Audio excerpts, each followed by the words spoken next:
దేవుని వాక్యాన్ని మనం మీకా గ్రంథములో చదువుకుందాం. మీకా ఎటువంటి పరిచర్య చేశాడో 3వ అధ్యాయంలో నుండి మనం ఒక వచనం చదువుకొని తర్వాత మన భక్తి జీవితంలో మనము ప్రభు ఎవరి కొరకు ఎదురు చూస్తున్నాడో మనము ఆయన కొరకు ఎలా ఎదురు చూడాలో ఈ 3 విషయాలు మాత్రమే మీతో పంచుకొని, మరి వర్షాలు వస్తున్నాయి, సాయంకాలం సమయంలో ప్రయాణం చేయవలసినది. మీరు కూడా భోజనం చేసి దాదాపు వెంటనే కూర్చున్నారు. ఇంకా భారం లేకుండా 10 నిమిషాలు ప్రభు వాక్యం మనం విందాం. 3వ అధ్యాయం మీకా గ్రంథం 765వ పేజీలో ఉంటుంది. 8వ వచనాన్ని నేను చదువుతున్నాను. 8వ వచనం, నేనైతే యాకోబు సంతతి వారికి తమ దోషమును, ఇశ్రాయేలీయులకు తమ పాపమును కనపరచుటకై యెహోవా ఆత్మావేశము చేత బలముతోను, తీర్పు తీర్చు శక్తితోను, ధైర్యముతోను నింపబడిన వాడనై ఉన్నాను. చిన్న ప్రార్థన చేసి మనం వాక్యం ధ్యానం చేద్దాం. కరుణా సంపన్నుడా, మహిమగల దేవా, అనంతపూర్ పట్టణంలోను, పరిసరాల్లోను, జిల్లా 2 విభాగాల్లోను మీరు జరిగించే సేవను బట్టి మీకు స్తోత్రములు చెల్లిస్తున్నాం. ఫాక్స్ గారు, అగ్రిప్ గారి దినాల నుండి మీరు స్వార్థ అందించి జోసఫ్ గారిని అనేక మందిని ఆ కాలంలో సహకారులుగా ఇచ్చి వాడుకుంటూ వచ్చారు. ప్రయాసపడిన వారు మిత్రులు మీ దగ్గర చేరిపోయారు. ఇప్పుడున్న వారిని కూడా మీరు కనికరించదురని ప్రార్థిస్తున్నాము. తపోవనం చివరి భాగంలో ఇక్కడ ఏర్పాటు చేయబడిన గుడ్ న్యూస్ సెంటర్ని బట్టి మీకు స్తోత్రములు. దాసులు, పెద్దలు ప్రయాసపడుతుండగా ఈ చిన్న స్థలాన్ని, చిన్న సంఘాన్ని వర్ధిల్ల చేయాలి. ఇన్ని సంవత్సరాల తర్వాత మరొక అవకాశం కలిగించారు. అదే కాలం మీ వాక్యాన్ని మేము ధ్యానించి మేలు పొందగలిగాం. మధ్యాహ్నం కూడా మమ్మల్ని దాటిపోవద్దని, మమ్మల్ని సంధించమని, మా జీవితాలకు ప్రయోజనకరమైన సందేశాన్ని మీరేమి ఆత్మ ద్వారా దయచేయుదురని మా ప్రభు అయిన క్రీస్తు యేసు నామమున నిరీక్షణతో వేడుకొనుచున్నాం తండ్రి. ఆమేన్. ప్రభునందు ప్రియమైన సహోదరి సహోదరులారా, దైవ గ్రంథం అంతటిలో 66 గ్రంథాలు ఉన్నట్టుగా అన్ని కలిసి ఒకే గ్రంథంగా, పరిశుద్ధ గ్రంథంగా ప్రభు మనకు అనుగ్రహించాడు. మనం ఎరిగే ఉన్నాం. వాటిలో యెషయా, ఇర్మియాతో పాటు విలాప వాక్యాలు కలిపి, అలాగే యెహెజ్కేలు, దానియేలు నలుగురు పెద్ద ప్రవక్తలు మనకు అందిస్తున్న వర్తమానం. తర్వాత హోషేయ మొదలుకొని మలాకి వరకు 12 మంది చిన్న ప్రవక్తలు అందించిన సందేశాలు మనము ప్రభు ఆత్మ ద్వారా నేర్చుకోగలుగుతున్నాం. వీటన్నిటిలో ప్రభు అయిన యేసుక్రీస్తు దాగి ఉన్నాడు అనేది మనం ముఖ్యంగా గుర్తుంచుకోవాల్సిన సత్యం. ఉదయకాలం బేత్లెహేము ఎఫ్రాతా అది స్వల్ప గ్రామమే అయినను పురాతన కాలం నుండి ప్రత్యక్షమవుతున్నవాడు అక్కడి నుండే వచ్చాడు.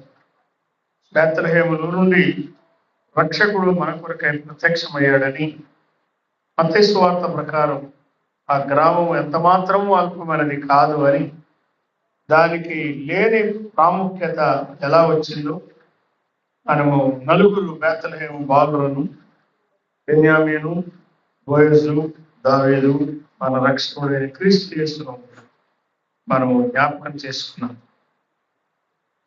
ఇటీవల అసెంబ్లీ మేలో 7 అధ్యాయాల్లో నుండి మీకా సేవా అనుభవాలు 7 అధ్యాయాలు 7 మాటలు అందించడం జరిగింది. నేను వాటిని ఈ మధ్య ప్రస్తావించడం లేదు, కానీ సేవ చేసేవారు ఎంతో మంది ఉన్నారు.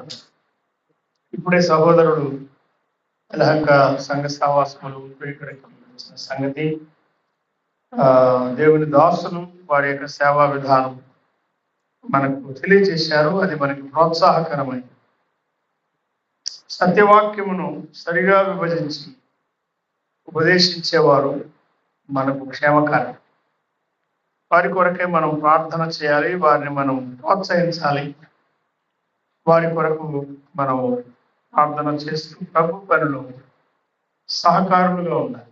ప్రార్థన ద్వారా ఇంకా విధాలుగా సహకరించడం ద్వారా వారు ప్రభు సేవ ఇంకా ప్రబలముగా కావడానికి ప్రభు వారిని ఉపయోగిస్తారు. ప్రభు ఎవరిని వాడుకుంటాడు, ఎలా వాడుకుంటాడు అనే దానికి ఒకే కాలంలో వాడబడిన ఇద్దరు సేవకులను, ప్రవక్తలను 66 అధ్యాయాల వర్తమానం అందించిన యెషయాను ఆయనే వాడుకున్నాడు. ఆ కాలంలో 7 అధ్యాయాలు, చిన్న అధ్యాయాలు రాసిన మీకాను కూడా ప్రభువే వాడుకున్నాడు. ఇద్దరు ఒకే కాలంలో సమకాల ప్రవక్తలు అంటారు, కంటెంపరరీ ప్రొఫెట్స్ లాస్, ఒకే కాలంలో పనిచేశారు. ఫాక్స్ గారు, అగ్రిప్ గారు అనంతపురం చాలా సంవత్సరాల కిందట సువార్త విత్తనాలు చల్లి రాష్ట్రమంతటా కష్టపడి వారు ప్రయాణాలు చేసి, అప్పటికి సంఘాలు ఎక్కువగా ఏర్పడకపోయినా ఆత్మలను ప్రభు తట్టు ఆకర్షించారు, జతగా పనిచేశారు. అలాగున మరి చాలా మంది జతగా పనిచేసిన వారు ఉన్నారు. ప్రభు పని మనం కలిసి చేయాలని, ప్రభువును ప్రేమించి సంఘాన్ని కట్టాలని ప్రభు ఇష్టపడుతున్నాడు. ఈ సాయంకాలం మనం మీకా గ్రంథం 3వ అధ్యాయం 8వ వచనం మాత్రమే చదువుకున్నాం. ఆ వచనంలో మీకా ఆయన సేవ విధానం చెప్పాడు. మీకా ఆయన సేవ, దానిలో ఉన్న ఉద్దేశం ఏమిటో, ఆ సేవ ఆయన ఎలా చేశాడో స్పష్టంగా చెప్పాడు. నేనైతే అని ప్రారంభించాడు వచనంలో. నేనైతే అంటే అక్కడ మళ్ళీ వేరే వారు కనబడుతున్నారు. వారైతే వేరే రకంగా ఉన్నారు. ఎవరు వారు? కూలికి బోధించేవారు అన్నాడు 11వ వచనంలో. కూలికి బోధించే యాజకులు అన్నాడు. తర్వాత శోధ చెప్పే ప్రవక్తలు అన్నాడు. వారు ద్రవ్యం కొరకు శోధ చెప్పుదురు అన్నాడు. ఇంకా లంచము పుచ్చుకునే అధికారులు, ప్రధానులు అన్నాడు. చూసారా? అంటే అర్థం ఏమిటి? దైవ భయం లేకుండా సేవ చేస్తున్నారు, ధనాపేక్షతో సేవ చేస్తున్నారు, శరీరేచ్ఛలతో సేవ చేస్తున్నారు, ద్రవ్యమును అపేక్షించేవారు అని చెప్పినారు. ద్రవ్యం లేకుండా పని జరగదు నిజమే, కానీ ప్రభు తన దాసుల యొక్క అవసరాలు ఎరిగిన వాడు, తీర్చేవాడు. విశ్వాస మూలముగా మనం జీవిస్తుండగా ప్రభు మనల్ని ఆదుకునేవాడు. ఆయన మనల్ని సిగ్గుపడనిచ్చేవాడు కాదు. దైవ గ్రంథంలో ఎన్నో వచనాలు ఉన్నాయి, చదువుతున్నాం. అటువంటిది ఆ దినాల్లో, ఇటువంటి సేవకులు వాడబడుతున్న దినాల్లో నేనైతే అని చెప్పగలవాడు మీకా. ఆయన ఏమని చెప్తున్నాడో చూసారా? ఆయన నేను యెహోవా ఆత్మ ఆవేశముతో నింపబడి వాడబడుతున్నాను అని చెప్తున్నాడు. యెహోవా ఆత్మ ఆవేశముతో, ఆత్మ ద్వారా వాడబడుతున్నాడు. ఆయన శరీర సంబంధమైన ఉద్రేకాలు కాదు, శరీర సంబంధమైన ఉద్రేకం కాదు, శక్తి కాదు, బలం కాదు, జ్ఞానం కాదు, ఉపాయాలు కాదు, తంత్రాలు కాదు, లేక మాటల చాతుర్యం.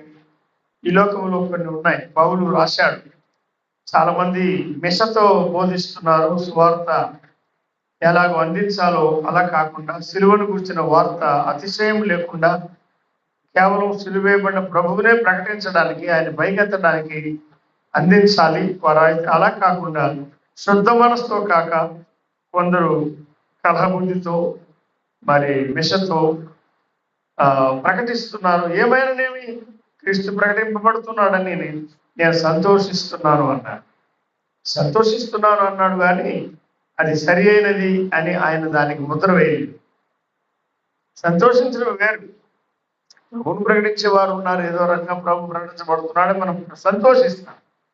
కానీ ప్రభు మీద ఆధారపడి ప్రభు వాక్యానుసారంగా, ప్రభు చిత్తానుసారంగా, ఆయన జ్ఞానానుసారంగా, ఆయన ఆత్మ ద్వారా మనము వాక్య పరిచర్య చేయడం లేక సువార్త అందించడం అది మనకు క్షేమకరమే.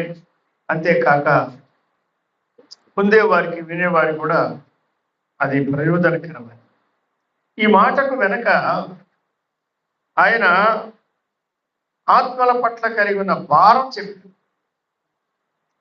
1వ అధ్యాయం 8వ వచనంలో అన్నాడు, దీన్ని చూచి నేను కేకలు వేయచు ప్రలాపించుచున్నాను అన్నాడు. దీన్ని చూచి నేను ప్రలాపిస్తున్నాను, నక్కలు అరచునట్లు అరుచుచున్నాను అని ఒక చోట చెప్పారు. నిప్పుకోడి మూలుగున్నట్లు మూలుగుచున్నాను అని కూడా అదే వచనంలో చెప్పారు. చూసారా? ద బర్డన్ ఆఫ్ మైకా, మీకా అనే ప్రవక్త, ఆయన వేదన, ఆయన చింత, ఆయన శ్రద్ధ, ఆయన భారం, నక్కలు అరిచినట్లుగా. ఎందుకంత వేదన, ఎందుకంత భారము అంటే దీన్ని చూచి అన్నారు. ఏం చూస్తున్నాడు ఆయన? యెరూషలేములో ఉండవలసిన పరిస్థితి లేదు, అది మారిపోయింది గనుక దీన్ని చూచి అన్నాడు. చెక్కుడు ప్రతిమలు ఉన్నాయి, అవన్నీ పగులుగొట్టబడాలి, కానుకలన్నీ అగ్నితో కాల్చబడాలి, అది పెట్టుకున్న విగ్రహాలు నేను పాడు చేస్తాను అని ఆయన మాట్లాడుతున్నాడు. షోమ్రోను చేరులో ఉన్న రాళ్ల కుప్ప వలె చేస్తానన్నాడు.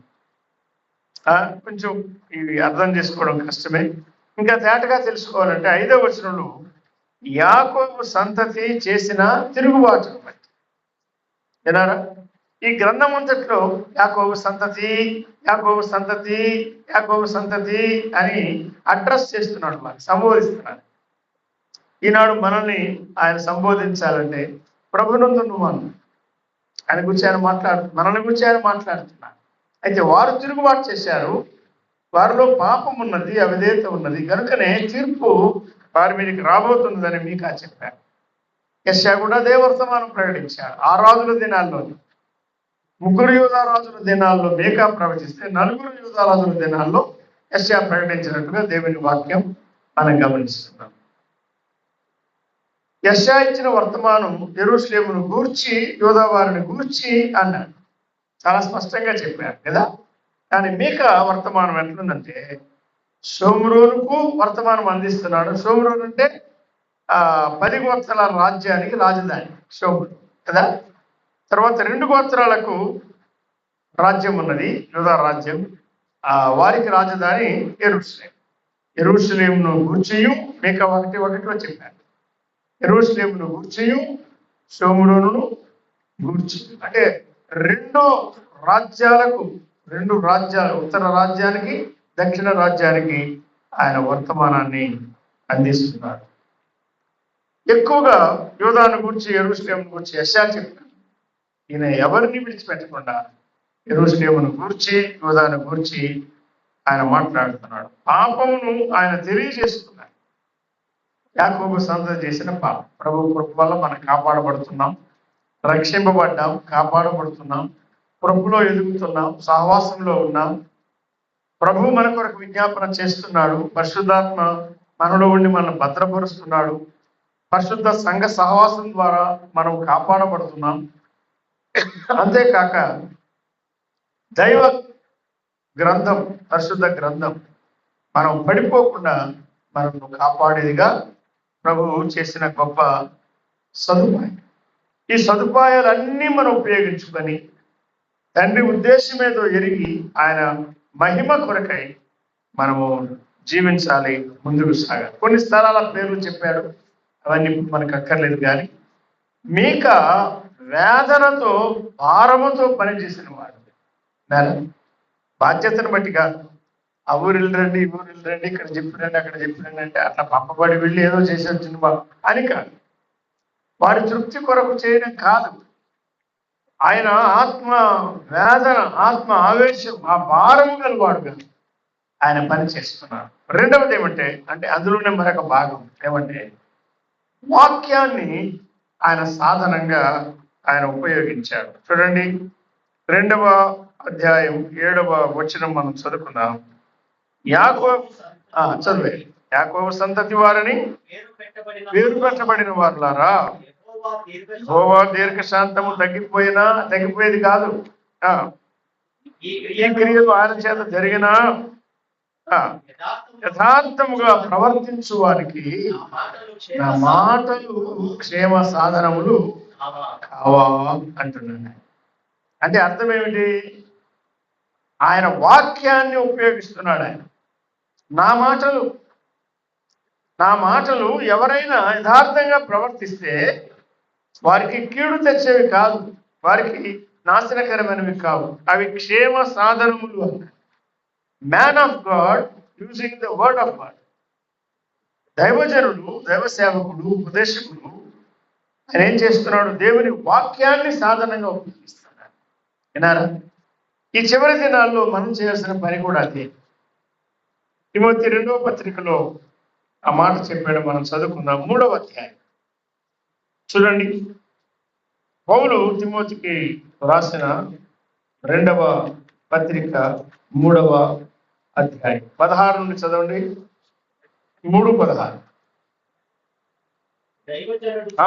దైవజనుడు అంటే ఎవరు?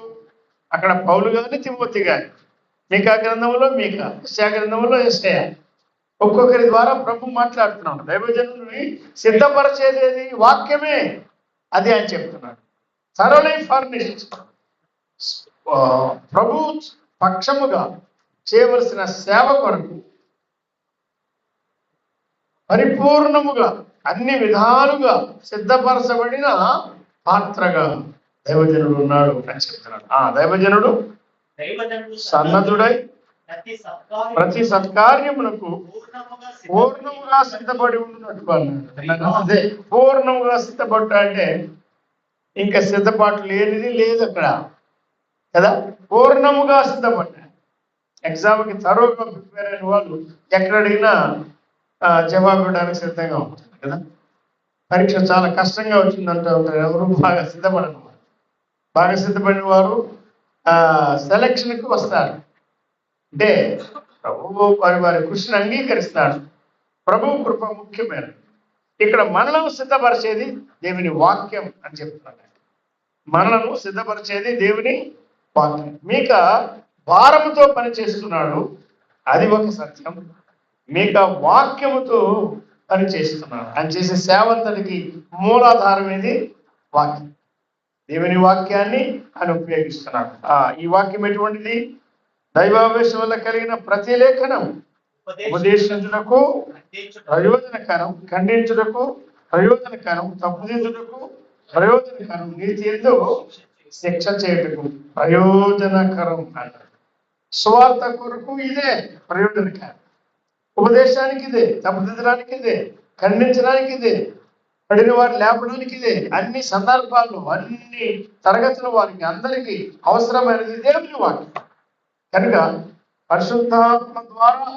పరిశుద్ధాత్మ ఆవేశం ద్వారా కలిగిన లేఖనాలే మన సాధనంగా మనం ఉపయోగించుకొని ఆత్మల పట్ల భారముతో పనిచేయడం మీకాలో మనం గమనిస్తున్నాం. మరొక సత్యం ఏమంటే, 3వ అధ్యాయం మీకా గ్రంథం 8వ వచనంలో మనం చూస్తే, పైన ఉన్న 7 వచనాలు, క్రింద ఉన్న మరొక 5 వచనాలు, వీటి మధ్యలో ఇది చెబుతున్నాడు. వారు పిలుపు లేని వారుగా ఉన్నారు, భారం లేని వారుగా ఉన్నారు, చింత లేని వారుగా ఉన్నారు, వేదన లేని వారుగా ఉన్నారు, వర్తమానం లేని వారుగా ఉన్నారు. వారి మధ్య నేనైతే అని కీర్తన గ్రంథం మనం చదువుతుంటే నేనైతే నేనైతే నేనైతే నేనైతే నేనైతే అనే మాటలు, అందులోనే ఒక వర్తమానం ఉంది మనకి, ఒక మంచి వర్తమానం. నేనైతే మిగతా వారికి భిన్నంగా, అబ్రహాం మిగతా వారి వంటి వాడు కాదు, మోషే మిగతా వారి వంటి వాడు కాదు, దావీదు మిగతా వారి వంటి వాడు కాదు, ఏలియా మిగతా వారి వంటి వాడు కాదు, నా మట్టుకైతే అన్నట్టుగా వారు నిలబడి ప్రభువునందు భయభక్తులు కలిగి ఎలా సేవ చేస్తున్నారో 3 ముఖ్యమైన మాటలు ఆయన చెప్పాడు. నేను ఆత్మావేశముతో నింపబడ్డాను అన్నాడు, ఇవి గుర్తుపెట్టుకుందాం మనం. ఆత్మావేశము చేత నింపబడిన వాడు. మరొక మాట ఏం చెప్తున్నా అంటే బలముతోను శక్తితోనూ నింపబడిన వాడు అన్నాడు. ఇంకొక మాట ఏమంటాడంటే ధైర్యముతో పని చేస్తున్నాడు, శక్తితో పని చేస్తున్నాడు, ఆత్మావేశముతో పని చేస్తున్నాడు. దాని వెనక ఏమున్నది? భారం ఉన్నది. ఆయన పని చేయడానికి సాధనం ఏది? వాక్యం ఉన్నది. వాక్యాన్ని ఉపయోగిస్తున్నాడు. ఆత్మల పట్ల భారముతో, సభ పట్ల, సంఘం పట్ల భారముతో, కుటుంబాల పట్ల భారముతో, యవనస్తుల పట్ల, నడివేస్తుల పట్ల, వృద్ధుల పట్ల, చదువుకున్న వారు, లేని వారు ఉన్నారు, వీరందరి పట్ల భారంతో మీకు పనిచేస్తున్నారు. ఎవరికి భారం ఉన్నదో వారి ద్వారా అందించిన పరిచర్య ప్రభు దీవెనకరంగా చేస్తాడు, ఫలభరితంగా చేస్తాడు. పాత నిబంధనలో అసలు దేవోక్తి అంటే అర్థం ఏమిటి అంటే అది దేవుని భారం. దేవోక్తి అంటే the burden of the lord. The burden of the lord అంటే ప్రభు ఏం చేసేవాడు? తనకున్న భారం అంతా ఆ దాసుల మీద పెట్టేవాడు. ఒక కాలంలో యెషయా పైన, ఒక కాలంలో మీకా పైన, ఒక కాలంలో దానియేలు పైన, ఒక కాలంలో అలాగే ఏలియా పైన, ఎలీషా పైన ఆయన భారాన్ని వారి మీద పెట్టేవాడు. వారు ఆ భారము ఇతరులకు అందించే వరకు అది తీరేది కాదు.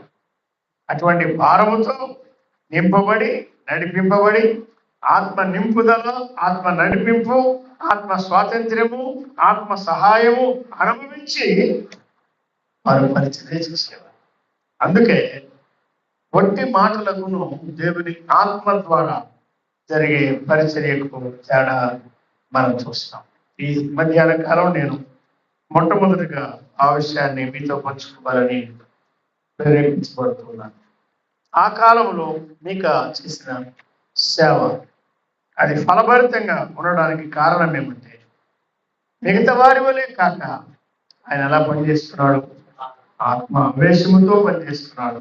శక్తి లేని పరిచర్య కాదు, శక్తితో కూడా పరిచర్య చేస్తున్నాడు. ధైర్యం లేకుండా పిరిగితనంగా కాదు, ధైర్యంతో నింపబడి ఆయన పరిచర్య చేస్తున్నట్టుగా మనం గమనిస్తాం. ఈ గ్రంథంలో 7 అధ్యాయాలు ఉన్నాయి, ఎన్నో పాఠాలు ఉన్నాయి. కానీ 6-7 అధ్యాయాల్లో 2 విషయాలు ఎదుట ఉంచాలని నేను ఆశిస్తున్నాను. మీకా గ్రంథానికి రండి. 764 నుండి పుస్తకం ఉన్నది. దానిలో 6వ అధ్యాయంలో 6, 7, 8, 3 వచనాలు ఉన్నాయి. ఇది ప్రభువు ఏం కోరుకుంటున్నాడు అది తేటగా చెప్పారు. ప్రభువుకు ఏం కావాలి, ప్రభు దాసుడు ఎలా పని చేయాలో ఇంతవరకు మనం విన్నాం. 3వ అధ్యాయం 8వ వచనం ఆధారం చేసుకోండి. ఇక్కడ 6వ అధ్యాయంలో ఏమంటాడంటే ఏమి తీసుకుని వచ్చి నేను యెహోవాను దర్శించును. ఏమి తీసుకొని వచ్చి మహోన్నతుడైన దేవుని సన్నిధిని నమస్కారం చేతును. దహన బలులు తేవాలా? ఏడాది దూడలు తీసుకుని వచ్చి నేను దర్శించాలా? నెల కొలది పుట్టేడు తెస్తే ఆయన సంతోషిస్తాడా? వేలాది నదులంత విస్తార తైలమిస్తే ఆయన మనం తృప్తిపరచగలమా? ఒకవేళ అతిక్రమానికి నా జ్యేష్ఠ పుత్రుని ఇవ్వాలా? నా పాప పరిహారమునకై నా గర్భ ఫలముని ఇస్తున్నా అని ఈ 2 వచనాల్లో how can I come before my God? నా దేవుడు, నా ప్రభు ఆయనను సంతోషపరచాలంటే, ఆయనకు తృప్తి కలిగించాలంటే నేను ఏమి తేవాలి, ఏమి తెస్తే, ఏమిస్తే, ఎలా వస్తే ఆయన సంతోషిస్తాడు అని ప్రారంభించారు. అని చివరికి ఏం చెప్తున్నాడు చూడండి. మనుషుడా చాలా సింపుల్ గా చెప్పాడు. చూసారా? ఏది ఉత్తమమో అది నీకు తెలియచేయబడి ఉన్నది. న్యాయముగా నడుచుకుంటాయి, కనికరమును ప్రేమించుతాయి, దీన మనసు కలిగి నీ దేవుని ఎదుట ప్రవర్తించుతాయి. ఇంతే కదా యెహోవా నిన్ను అడుగుతున్నాడు. మనం చదువుకున్న 3 వచనాల్లో ఇంతే కదా అని ముగిస్తున్నాడు.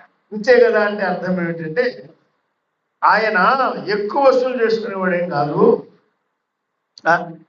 పావలా రావాల్సి రూపాయి తీసుకునేవాడు కాదు. ఇంతే కదా, ఇంతే కదా. How simple is this? మనుషుడా, సోదరుడా, సోదరి, పెద్దవారు కానీ చిన్నవారు కానీ ఆలోచన చేయండి. దేవుని సన్నిధికి మనం వచ్చినప్పుడు ఆయన ఏం కోరుకుంటున్నాడు? మనం ఇచ్చే అర్పణల మీద ఆయన ఆధారపడి ఉన్నాడా? లేదు. అవి సేవ కొరకు కావాలి, స్వార్థ వ్యాప్తి కొరకు, ఆయన రాజ్య వ్యాప్తి కొరకు కావాలి. నిజముగా పోషణ లేని విధవరాలు ఉన్నారు, దిక్కులేని వారు ఉన్నారు, కష్టాల్లో ఉన్నవారు ఉన్నారు, దైవ సేవలో ఉన్నవారు ఉన్నారు. వీరందరి కొరకు అవి. కానీ ప్రభువుకు మన అర్పణలు అక్కర్లేదు. అన్ని ఆయనే మనకిస్తున్నారు కదా. నాది కాందేదైనా మీరు నాకు ఇస్తున్నారా? ఎవడైనా నాకు తిరిగి ఇవ్వాల్సి ఉన్నట్టుగా నేను ఎవరికైనా అచ్చి ఉన్నానా? లేదు కదా. ప్రభు ఎన్నో స్థలాల్లో చెప్పాను ఆయనకు కావాల్సింది దీన మనసు అని చెప్పారు. అంటే అర్థం ఏమిటి? మీక ఆత్మావేశంతో పనిచేస్తున్నాడు, శక్తితో పనిచేస్తున్నాడు, ధైర్యంతో పనిచేస్తున్నాడు, దీన మనస్సు గలవాడుగా పనిచేస్తున్నాడు. దీన మనస్సు కలిగిన పరిచర్య ఆయన అంగీకరిస్తాడు, దీవిస్తాడు జీవిత కాలం అంతట్లో. దీన మనస్సు అని, విరిగి నలిగిన మనస్సు ఆయనకి ఇష్టమైన బలుడు అని చెప్పాడు. సౌలు ఏదో అర్పించాలనుకున్నాడు, కానీ కొంచెం ప్రభు తెచ్చి అర్పించాలనుకున్నాడు. అది ప్రభుకి అంగీకారం కాదు. ప్రభు కోరుకునేది దీన మనస్సు, విరిగి నలిగిన మనస్సు.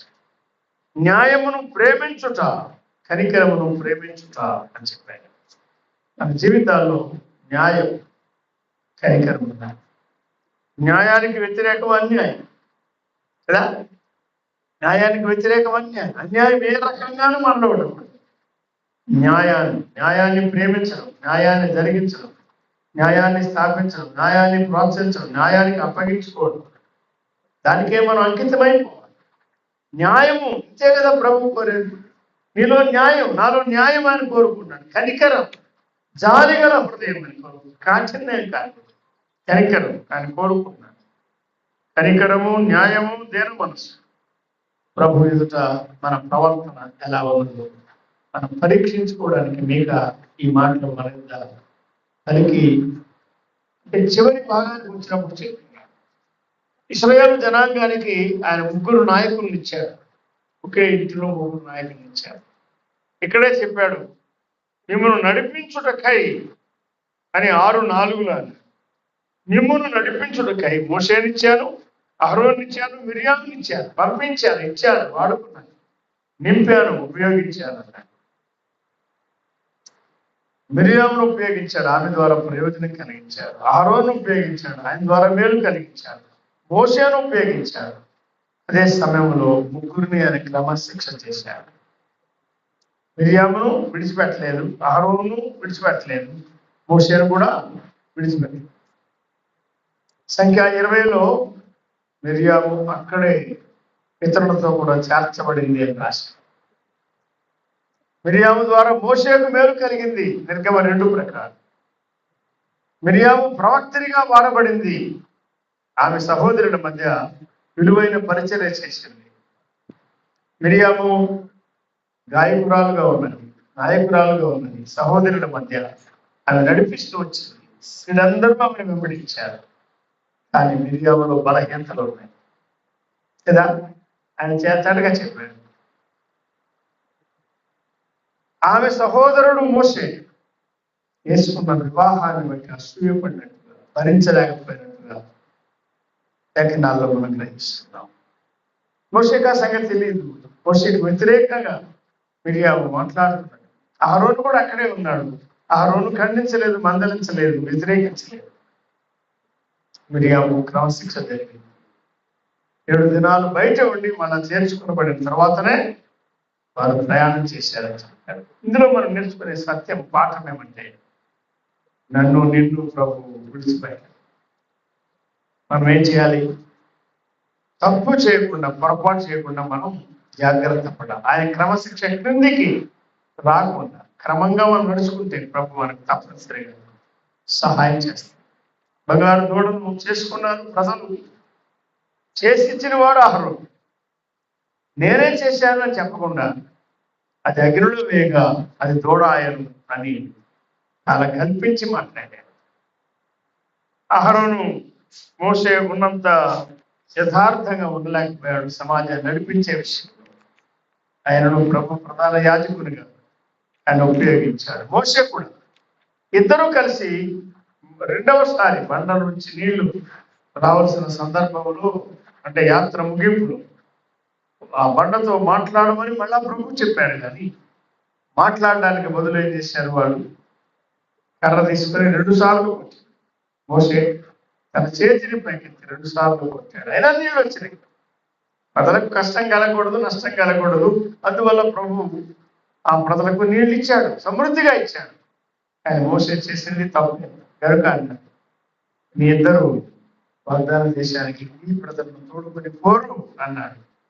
అలాగే ఆ ఒక్క అధ్యాయంలోనే ముగ్గురు వాగ్దాన దేశానికి వెళ్ళలేక ఇక్కడే ఆగిపోతున్న సందర్భాన్ని ప్రభు జ్ఞాపకం.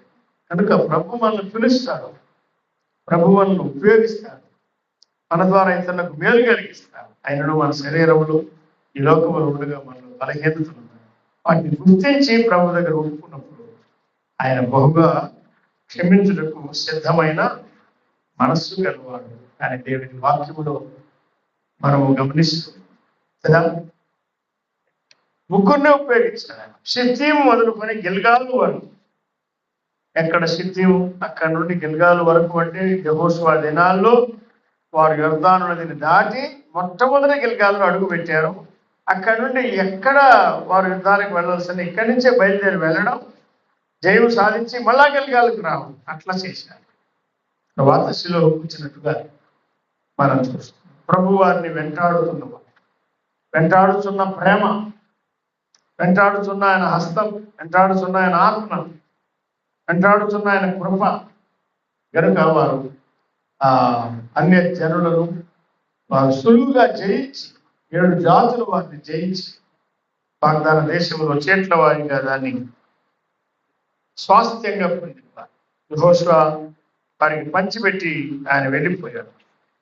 మీకు ఆ ముగిస్తూ ఏమంటాడంటే, అయ్యా ప్రభు దగ్గరికి వచ్చినప్పుడు మనం ఆయనకి ఏమనిపించగలం, ఏమి తీసుకొని రాగా? ఆయనకి లేనిది ఏమైనా ఉందా? 1000 కొండల మీద పశువులన్నీ నావే ఆయన చెప్పాడు కదా, నాది కాదు ఏమున్నది? కనుక నావన్నీ మీరు తెచ్చి నాకు ఇచ్చేది ఏమిటి? నేను కోరేది దీన మనస్సు, యథార్థమైన ప్రవర్తన, న్యాయము కలిగి నడుచుకుంటా, కనికరమును ప్రేమించుతా. ఇంతే కదా యెహోవా నిన్ను అడుగుచున్నాడు అన్నాడు. ద్వితీయోపదేశ కాండంలో ఒక మాట మనం ఈ సందర్భంగా చదువుకున్నాం. 10వ అధ్యాయం చూడండి. ద్వితీయోపదేశ కాండం 10వ అధ్యాయం 12, 13 వచనాలు చదివాం. కాబట్టి ఇశ్రాయేలు, అప్పుడు ఇశ్రాయేల్ అంటే అంతా మొత్తం 20 లక్షల జనాంగం. వారిని ఉద్దేశించి అన్నాడు, ఇశ్రాయేలు ఈ దేవుడైన యెహోవాకు భయపడి ఆయన మార్గములన్నిట్లో నడుచుచు ఆయనను ప్రేమించి నీ దేవుడైన యెహోవాను నీ పూర్ణ మనస్సుతోను నీ పూర్ణాత్మతోను సేవించి నీ మేలు కొరకు నేడు నేను నీకు ఆజ్ఞాపించు యెహోవా ఆజ్ఞలను కట్టడలను అనుసరించి నడుచుకుందును అను మాటగాక నీ దేవుడైన యెహోవా నిన్ను మరి ఏమి అడుగుతున్నాడు అన్నాడు. అమ్మా అయ్యా వినండి, మీకాలో ఏమన్నాడు? ఇంతే కదా ఆయన అడిగేది, ఇంతే కదా అన్నాడు. మరి ఇక్కడేమన్నాడు? ఇది కాక మరి ఏమడుగుతున్నాడు? వాట్ మోర్ ఇంతకన్నా ఆయన ఏమి అడగడం లేదు కదా అన్నాడు. అంటే ఇది సులువే కదా, ఇది కష్టం కాదు కదా, ఇది న్యాయమే కదా, ఇది సమంజసమే కదా. మన ప్రభు ఎవరు అంటే మనల్ని కష్టపెట్టేవాడు కాదు, మనల్ని ఆయాసపరిచేవాడు కాదు. ఆయనను ప్రేమించు, ఆయన సేవించు, ఆయన మాటలు అనుసరించి నడుచుకో. ఇంతే కదా ఆయన అడుగుతున్నాడు. ఇది కాక మరేం అడుగుతున్నాడు అని అంటే ఇంత చిన్నది అడిగినా కూడా మనం చేయలేకపోతున్నాం. అది మనం అర్థం చేసుకోవాలి కదా. శరీరం బలహీనం, ఓడిపోతున్నాం, ఈ లోకానికి వెళ్తున్నాం. లోకము మోసకరమైంది, అపాయకరమైంది, ఆకర్షించేది, పడగొట్టేది, మన ఆత్మీయ జీవితాన్ని తగ్గించి విశ్వాసంలో మరి వెనుకంజ వేసినట్టుగా చేసి ఇదిగాక ఆయన నిన్ను మరి ఏమి అడుగుతున్నాడు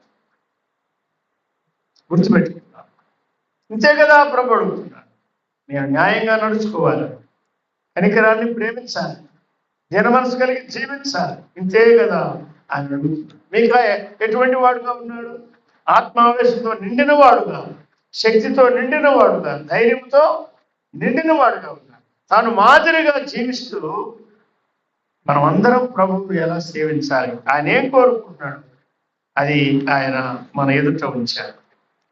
మీకా గ్రంథంలో 7వ అధ్యాయానికి రండి. ఈ అధ్యాయంలో 7వ వచనాన్ని మనం చదువుకుందాం. 7వ అధ్యాయం 7వ వచనం. ఆయనను యెహోవా కొరకు నేను ఎదురు చూస్తాను, రక్షణకర్తయగు నా దేవుని కొరకు నేను కనిపెట్టి ఉంటును. నా దేవుడు నా ప్రార్థన. ఎంత చక్కని మాట. చిన్న వచనం. వచనం చాలా చిన్నది, కానీ ఏమంటాడంటే అయినా అంటున్నాడు. అయినా అనే మాటలో ఉన్న అర్థం ఏమిటి అంటే, దేశమంతా వెతికి వెతికి వెతికి చూస్తే భక్తులు కనపడడం లేదు. ప్రతివాడు కిరాతుడుగా ఉన్నాడు. ఎదుటివానికి హాని చేసేవాడుగా, కీడు చేసేవాడుగా, నష్టము కలిగించేవాడుగా ఉన్నాడు అని చెప్పాడు. కుమారుడు తండ్రిని నిర్లక్ష్య పెట్టేవాడు, కుమార్తె తల్లి మీదకి లేస్తున్నది, కోడలు అత్త మీదకి లేస్తున్నది, ఎవరింటి వారు వారికే విరోధులు అవుతున్నారు. నీ స్నేహితులు నమ్ముకోవద్దు, ముఖ్య స్నేహితులు నమ్మవద్దు అని చెప్తా ఉన్నాను. వేసవి కాలం పండ్లన్నీ ఏరుకున్న తర్వాత ఇంకేం మీకు మిగులుతుంది? అలాగే నా పరిస్థితి ఉన్నదని 6 వచనాలు అదే రాశాను. నిరుత్సాహకరమైన పరిస్థితులు ఉన్నాయి, బలహీనపరిచే పరిస్థితులు ఉన్నాయి, అధైర్యపరిచే పరిస్థితులు ఉన్నాయి, మన విశ్వాసాన్ని నీరుగార్చే పరిస్థితులు ఉన్నాయి. మొదటి 6 వచనాలు. కానీ మీకా ఏమంటారంటే స్టిల్ యట్, అయినా నేను నా ప్రభు కొరకు ఎదురు చూస్తాను. ఎందుకు? నేను మనుషుల కొరకు కాదు, ప్రభు కొరకే ఎదురు చూస్తాను. ఆయన ఎవరు? నా రక్షణ కాదు, నా దేవుడు నా ప్రార్థన ఆలకించవచ్చును అది కాదని చెప్పి, నా దేవుడు నా ప్రార్థన ఆలకిస్తాడు ఖచ్చితంగా చెప్తున్నాను. ఇటీవల ఒక వారంలో ఒక స్థుతి గుడికి నేను వెళ్ళాల్సి వచ్చింది. ఆ ఇంటిలో ఒకే కుమార్తె, ఇంకా 2 బ్రదర్స్ ఉన్నారు. చాలా కష్టపడింది.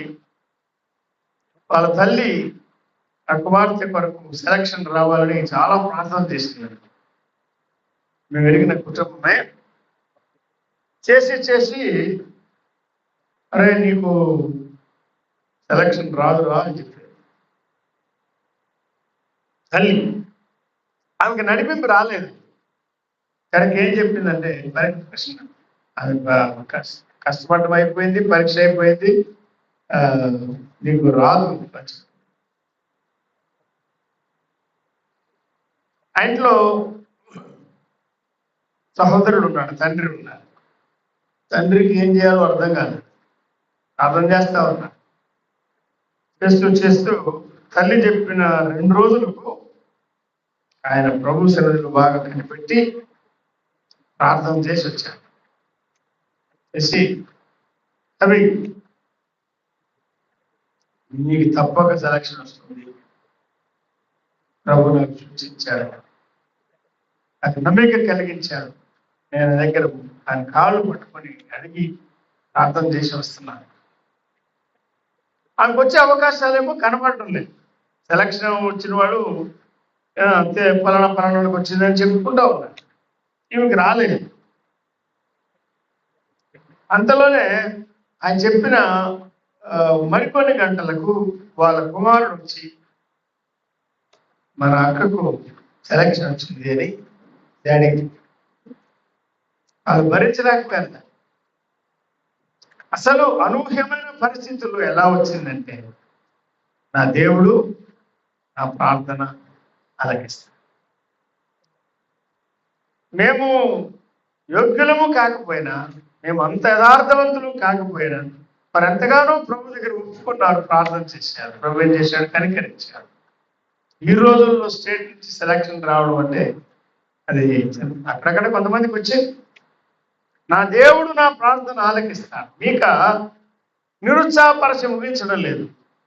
కానీ ఏం చెప్తున్నాడంటే, మనుషులు నమ్మదగని వారు, కానీ మన ప్రభు నమ్మది. ఆయన దగ్గరికి వద్దాం, ఆయనతో చెప్పుకుందాం, ఆయన దగ్గర మన హృదయాలు కుమ్మరిద్దాం, మన సమస్యలను ఆయనకి చెప్పుకుందాం, తలుపు వేసి ప్రభు దగ్గర ప్రార్థన చేద్దాం, ప్రభు వరకు మనం ఎదురు చూద్దాం అని ప్రార్థనాపూర్వకమైన జీవితం, నిరీక్షణాపూర్వకమైన జీవితం, దానికి ప్రభుత్వేటువంటి గొప్ప ప్రతిఫలం ఇక్కడ ఆయన తెలియజేస్తున్నారు. అని 8వ వచనం ఏమంటారంటే, నా శత్రువా నా మీద అతిశయపు. నమ్మిన మన జీవితాల్లో శత్రువు చాలాసార్లు మనం బలహీనపరుస్తాడు కదా. కానీ నేను కింద పడినాము, తిరిగి లేదు. నేను అంధకారం ముందు కూర్చున్నాను, యెహోవా నాకు వెలుగుగా. నన్ను ఆయన వెలుగులోకి తెస్తాడు, ఆయన నీతిని నేను చూస్తాను, నా శత్రువు కూడా దాన్ని చూస్తాడు అని చెప్పాడు. 8, 9, 10 వచనాల్లో ఆయన చెప్పే మాటలు ఏమిటంటే, పడము అని చెప్పలేము, కానీ పడినను తిరిగి లేస్తాడు. నీతిమంతుడు 7 మార్లు పడినా తిరిగి లేస్తాడని చెప్పాడు. అంటే పడమని చెప్పడం లేదండి. పాపానికి దేవుని వాక్యం మనం ప్రోత్సహించదు, కానీ జాగ్రత్త మనకు కావాలి. పడితే లేపేవాడు ప్రభు ఉన్నాడు, పడిపోకుండా పట్టుకునేవాడు ఆయన, పడితే లేపేవాడు కూడా ఆయన. నేను అంధకారం ముందు కూర్చున్నాను, ప్రభు నాకు వెలుగుగా ఉంటాడు. నీ దేవుడు యెహోవా ఎక్కడ అని నాతో ఎవరన్నారో, నీ దేవుడైన యెహోవా ఎక్కడ అని నాతో ఎవరన్నారు, వారే అవమానం పొందుతారు అని చెప్పి ఆయన ముగిస్తున్నారు. చివరి 3 వచనాలు మనం చదువుకుందాం. మీకా గ్రంథం 7వ అధ్యాయం. ఇదంతా ఒకటే. 18, 19, 20 వచనాలు కూడా చదువుకున్నాను. తన స్వాస్థ్యములో శేషించిన వారు, మిగిలిన వారు ఉన్నారే, వారి దోషమును పరిహరించి వారు చేసిన అతిక్రమముల విషయమై వారిని క్షమించు దేవుడు ఆయన నీతో సముడైన దేవుడు ఉన్నాడా అని ఆయన ప్రశ్న వేస్తున్నాడు. వాస్తవానికి అసలు ఇది ప్రారంభం. మీకా అంటే నీ వంటి వారు ఎవరు అండి, నీ వంటి వారు ఎవరు, నీకు సాటి ఎవరు అని ఆ మాట ఎక్కడ చెప్పాడు? 6 అధ్యాయాల వర్తమానం అయిన తర్వాత, దేవా నీతో సముడు ఉన్నాడా అంటే అర్థం ఏంటి? క్షమించే దేవుడు. క్షమించు నీతో సముడైన దేవుడు ఉన్నాడా? లేడు. తగబట్టే వారు ఉన్నారు. పావలాకు రూపాయి అనుకున్నాం మనం, చేయాల్సిన దానికన్నా ఎక్కువ శిక్ష విధించేవారు ఉన్నారు. ఈయన బహుగా క్షమించేవారు. ప్రజలు ఆయనందు భయభక్తులు నిలుపునట్లు ఆయన దగ్గర క్షమాపణ దొరుకును అని చెప్పాడు. ప్రేమించే దేవుడు, క్షమించే దేవుడు, రక్షించే దేవుడు, లేవనెత్తే ప్రభువు, విడిపించే ప్రభువు, స్థిరపరిచే ప్రభువు, అటువంటి ప్రభువును చూపిస్తూ అటువంటి దేవునితో సమానమైన వారు ఎవరున్నారు అని చెప్తున్నాడు. మీకా అంటే దేవునికి సాటి ఎవరు లేరు. కనికరము చూపేందు ఆయన సంతోషించేవాడు, శిక్ష విధించలేదు ఆనందించేవాడు కాదు. మన దోషములన్నిటినీ ఆయన క్షమించాడు. సముద్రపు అగాధాల్లో మన పాపములన్నిటినీ ఆయన పడవేసేవాడు. పూర్వకాలమున నీవు మా పితరులైన అబ్రహాము, యాకోబులకు ప్రమాణం చేసిన సత్యం, కనికరం నీవు అనుగ్రహిస్తావు అని ఆయన ముగిస్తున్నాడు. కనుక మనము అధ్యాయాలు 7 ఉన్నాయి, కానీ 3వ అధ్యాయంలో దైవజనుడు, దైవ సేవకుడు మీకా ఎటువంటి విధానములు, ఎటువంటి వైఖరులు, ఎటువంటి నీతి న్యాయాలతో కూడి ప్రభువును ఆత్మావేశంతో, ధైర్యంతో, శక్తితో సేవిస్తున్నాడో మనం ప్రోత్సాహకరంగా జ్ఞాపకం చేసుకున్నాం. ఈ చివరి కాలంలో సాక్ష్యం ఇచ్చే మనం ఎక్కడున్నాం? మీకాలో ప్రోత్సాహం, ప్రభువుకు సాక్షులుగా, నమ్మకమైన సాక్షులుగా ఆయన మీద ఆధారపడి మనం ముందుకు సాగాలి. ప్రభు ఏం కోరుకుంటున్నాడు? ఆయనకి మనం చేసే కార్యకలాపాలు కాదు, చర్య చేయాలి, సేవ చేయాలి, నిజమే, కానీ న్యాయం మన జీవితంలో కనబడాలి, కనికరం మన జీవితంలో కనబడాలి, దీన మనస్సు ఆయన మన యందు చూచి ఆయన ఆనందించాలి. అదే ప్రభువుకి ఇష్టమైనది. ఇంతే కదా ఆయన అడిగేది అని ఆయన చెప్తున్నారు. నిరుత్సాహకరమైన పరిస్థితులు ఉంటాయి, ప్రభు నమ్ముకున్నాం. మరి అనేక మందికి ఉన్న అవకాశాలు మనకి లేవు, వసతులు మనకి లేవు, అనుకూలతలు మనకి లేవు, కానీ మనం సడుగు లేక ఆయాసం వారితో నింపబడకుండా, వారితో పోల్చుకోకుండా ప్రభు కొరకే ఎదురు చూడడం. విద్యార్థుల ప్రభు కొరకే, యవనస్తుల ప్రభు కొరకే, వివాహాలు కావాలా ప్రభు కొరకే, సంతానం కావాలా ప్రభు కొరకే.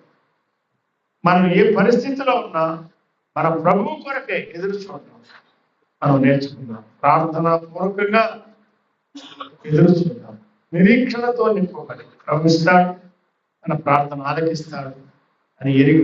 ఒకవేళ పొరపాటున పడితే పడిన స్థితిలో ఉంచకుండా లేపేవాడు ప్రభు అని కూడా ఆ వర్తమానంతో ఆయన 7వ అధ్యాయాన్ని ముగిస్తున్నాడు. మన పాపాలన్నీ క్షమించేవాడు, కనికరము చూపేందుకు సంతోషించే ప్రభు మన పక్షంగా ఉన్నాడని మనలను ధైర్యపరుస్తూ, ధైర్యంతో నిండిన వాడుగా ఉండి మన ధైర్యపరుస్తూ తన సందేశాన్ని ముగిస్తున్నాడు. ఇప్పటికే మనం టూకీగా జ్ఞాపకం చేసుకున్నాం. మీకు వీలైతే ఇంకా మరొకసారి దాన్ని ఖాళీగా అనుకూల సమయం దొరికినప్పుడు స్టడీ చేసి చూడండి. ప్రతి గ్రంథం విలువైన గ్రంథం, ప్రతి పుస్తకంలో ప్రభు మనకి తగిన సందేశాన్ని దాచి ఉంచాడు. మీతో పాటు మరి ఉదయకాలం కూడిక ఈ కూడికలో కూడా సహవాసం చేయడానికి ప్రభు ఇచ్చిన అవకాశాన్ని బట్టి నేను కూడా సంతోషిస్తూ మరొకసారి కృతజ్ఞతలు తెలియజేస్తాను.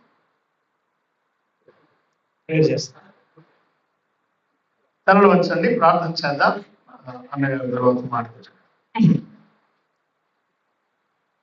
ప్రేమగల మా ప్రియ ప్రభువా, మహిమగల దేవా, ఈ సన్నిధి విలువైనది, అమూల్యమైన, గంభీరమైన, మమ్మల్ని తాకేది, మమ్మల్ని ఆదరించేది, ప్రోత్సాహపరిచేది, ముందుకు నెట్టేది, అన్ని విధాలుగా ఈ చిన్న కూడికల్లో మీరు చేసిన మేలుకై మీకు మా స్తోత్రములు చెల్లిస్తున్నాం. ఇవంటి వాడు లేనే లేదు. ప్రేమించువాడు, క్షమించువాడు, రక్షించువాడు, పోషించువాడు, ఆదరించువాడు, నడిపించువాడు, జయించువాడు ఏమని చెప్పగలం? ఎలాగ మేము కొనియాడగలం? ఆ స్తోత్రములు స్వీకరించాలి. బలహీనమైన మా హస్తాలు మీ చేతిలో పెట్టుకొని బలపరచాలి, ఈ మహిమకు ఉపయోగించాలి. స్థానికంగా నిలిచి ఉండే వారిని దీవించండి. సహోదరుడు నన్ను తీసుకుని ప్రయాణం చేయుచుండగా క్షేమకరమైన ప్రయాణం మాకు ఇమ్మని, సిద్ధమైతే వర్ష వాతావరణం మీ అదుపులో ఉంచుందని, ఎత్తబడిన వాక్యం మాలో స్థిరపరచమని, ఫలింపచేయమని మా ప్రభువైన క్రీస్తు యేసు నామమున స్తుతించి వేడుకొనుచున్నాము తండ్రి. ఆమేన్. పేరు పేరున మీ అందరికి వందనాలు. సహోదరి కూడా మీ అందరికి వందనాలు తెలియజేయమన్నారు. మా పిల్లలు కూడా మీకు వందనాలు చెప్తున్నారు. మా కొరకు ఎక్కువగా మేము కోరేది ఒకటే, ప్రార్థన సహాయం. ఎక్కువగా ప్రార్థన చేయండి, ప్రభు సహాయం చేయండి. ప్రభునందు పిల్లరా, ఇంతవరకు సందేశం ఇచ్చిన దైవజనుడు మరి శాంభవన్నకు ప్రత్యేకంగా వందనాలు తెలియజేస్తున్నాం. వారు కష్టం మన ఎంతైనా ఇంత శ్రమ తీసుకొని మన మధ్యలోనికి రావడం అది కేవలం ప్రభు కృపనే. అందును బట్టి ప్రభుకు స్తోత్రం. చెప్పబడిన వాక్యాన్ని మన అందరం హృదయంలో ఉంచుకొని ఆ వాక్య ప్రకారం జీవిద్దాం. ఆ వాక్య ప్రకారం జీవిస్తున్న వారు ఖచ్చితంగా చెప్పగలుగుతారు, నా దేవుడు నా ప్రార్థన ఆలకి. ఇతరులు చెప్పలేరు. పరిస్థితుల్లో ఎవరు ఎట్లన్నా ఉండని గాక, అటువంటి పరిస్థితి ఎన్నో ఉండని గాక, నా దేవుడు నా ప్రార్థన ఆలకించుదాం అన్న మాట నిజంగా చాలా ఆదరణకరంగా ఉంది. మనం కృంగిపోకోకుండా, మనం బలహీనులమైనప్పటికీ ప్రభువు ఎంతైనా క్షమించే దేవుడని ఆయన మరొకసారి మనకు దాసుడి ద్వారా తెలియజేసినందుకై నిజంగా దేవునికి స్తోత్రం చెల్లిస్తున్నాం. మరి ఇంతకాలం సంఘంతో కలిసి ప్రార్థించిన మీ అందరికీ, సహాయం చేసిన మీ అందరికీ ప్రత్యేకంగా వందనాలు తెలియజేస్తున్నాం. వంటలు చేసిన లావణ్య, రమణమ్మ వాళ్లకు ప్రత్యేకంగా సంఘపక్షంగా వారికి ఆ వందనాలు తెలియజేస్తున్నాం. మరి సార్ కొరకు, ఆయన పరిచర్య కొరకు ఎక్కువ ప్రయాణాలు అయినా ఇన్ని ప్రయాణాల మధ్య మరి మన మధ్యలోనికి రావడం నిజంగా చాలా సంతోషం. అన్నకు ప్రత్యేకంగా వందనాలు తెలియజేస్తున్నాం. మీ అందరికీ వందనాలు తెలియజేస్తున్నాం. మన మధ్యలో వచ్చి పాట పాడిన సహోదరులు చాలా కాలం నుంచి పరిచయం, ఐటీఐలో ఇన్స్ట్రక్టర్గా ఉన్నాడు శాంతయ్య గారు. మరి ఆయన ఎవరి దగ్గరైనా సరే మీరు ఎప్పుడైనా ఎక్కడైనా మాట్లాడుతున్నాడంటే దేవుని సంగతి తప్ప నేను వేరేది వినలేదు సార్. నేను పాట, ఆయన భారం ఇదే. అందుకొరకై ప్రభుకు స్తోత్రం. మరి ఇలాగున మీకు అనుకూలం ఉన్నప్పుడు వచ్చి వాక్యాన్ని వినాలని ఆయనను కూడా మేము ఆహ్వానిస్తున్నాం. ప్రార్థన చేసుకొని ముగించుకుందామండి. ప్రార్థన చేసుకుందాం. మన మధ్యలో ఉన్న సహోదరుడు పీటర్ వచ్చి ప్రార్థనతో ముగిస్తాడు.